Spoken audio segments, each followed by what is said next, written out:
মিনাসান কনিচিয়া বাংলায় নিয়ঙ্গ চ্যানেলের পক্ষ থেকে সবাইকে স্বাগতম। আজকে আমরা N5 লেভেলের লেসন 22 এর ভোকাবুলারি নিয়ে আলোচনা করব। তাহলে শুরু করা যায়। কি মাস 700 ও কি মাস পুট অন শার্ট পরা। কি মাস মানে হলো পরিধান করা, মানে শার্ট পরিধান করা। হাকি মাস কুচ্ছ ও হাকি মাস মানে হলো পরিধান করা, জুতা বা ট্রাউজার ইত্যাদি জাতীয় পরাকে বলা হয় হাকি মাস।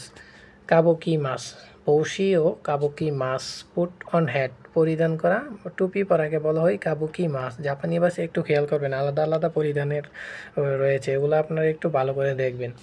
কাকে মাস মেগানে ও কাকে মাস মানে চশমা পরিধান করাকে বলা হয় মেগানে ও কাকে মাস।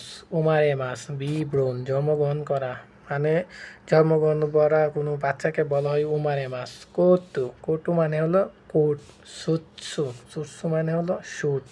সেতা সেতা মানে হলো সোয়েটার। বৌশি বৌশি মানে হলো টুপি। মেগানে মেগানে মানে হলো চশমা। ইয়োকো ইয়োকো মানে হলো প্রায়।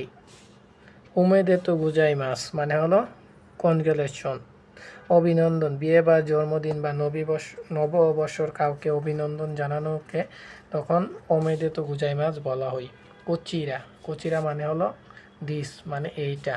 ইয়াচিন ইয়াচিন মানে হলো হাউস রেন্ট, বাড়ি ভাড়া। জাপানি ভাষায় বাড়ি ভাড়া দেওয়াকে বলা হয় ইয়াচিন। উন মানে হলো লেট মি সি আমাকে দেখতে দাও। ডাইনিগুচিকিন মানে হলো ডাইনিং এরিয়া সহ রান্নাঘর। ওয়াশিৎসু মানে হলো জাপানিজ স্টাইল রুম, জাপানিজ রুমকে বলা হয় ওয়াশিৎসু। ওশিইরে মানে জাপানিজ স্টাইলে ক্লোসেট, মানে জাপানিজ টয়লেটকে বলা হয় অশিইরে। ফুতুন ফুতুন মানে হলো জাপানিজ স্টাইল ম্যাট্রেস। আপাতো আপাতো মানে হলো অ্যাপার্টমেন্ট। পারি পারি মানে হলো প্যারিস, জাপানি ভাষায় প্যারিসকে বলা হয় পারি। বানরিনো চৌজু মানে হলো চায়নার ওয়াল। কিয়োকা ইহাসু সেন্তা মানে হলো অবসর কার্যক্রম কেন্দ্র। রেজা হাকুসু মানে হলো হোয়াইট পেপার অফ লেজার, অবসরের কাগজ। তাহলে এটুকুই। সবাইকে সাথে থাকার জন্য ধন্যবাদ। আরিগাতো গোজাইমাস।